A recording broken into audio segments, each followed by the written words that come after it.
ഇന്നലെ ഞാനൊരു പബ്ലിക് ബസ്സിൽ നിന്നുള്ള ഒരു വീഡിയോ ഷെയർ ചെയ്ത്, ഒരു മലയാളി ആവണമെങ്കിൽ ലൈഫിൽ ഒരു തവണയെങ്കിലും ഒരു KSRTC ബസ്സിൽ കയറിയിരിക്കണം. എന്റെ പൊന്നോ വേണ്ട.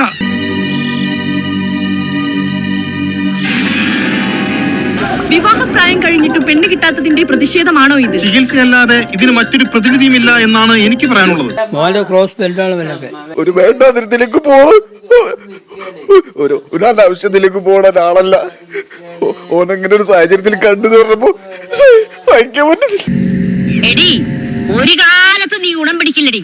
നിന്റെ എല്ലാ വിശേഷങ്ങളും അറിഞ്ഞിട്ട് ഞാൻ വന്നിട്ടുള്ളത്. ബസ് നിർത്തി ഇറങ്ങാൻ സമയം ആ കൈകൾ അറിയാതെ എനിക്ക് നേരെയും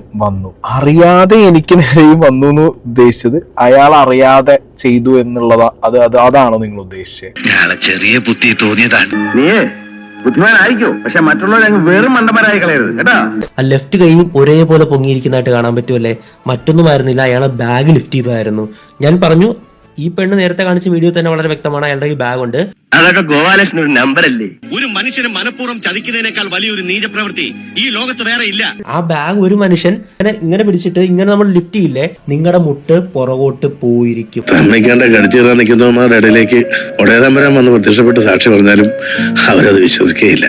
എല്ലാ സ്ത്രീകളും പറയുന്നില്ല, ഇതുപോലെ ചിന്താഗതികളെ ഇങ്ങനെ ചിന്തിക്കുന്ന വൈറലാവാൻ വേണ്ടിയിട്ട് ഇതേപോലെ അങ്ങോട്ട് കണ്ട് പബ്ലിഷ് ചെയ്ത വീഡിയോ ആണ്. നിനക്ക് എപ്പിസോഡ് ഉണ്ടാക്കുന്ന പ്രാങ്ക് ചെയ്ത് കളിക്കാനുള്ളവരല്ലാട്ടാ ഞങ്ങള്.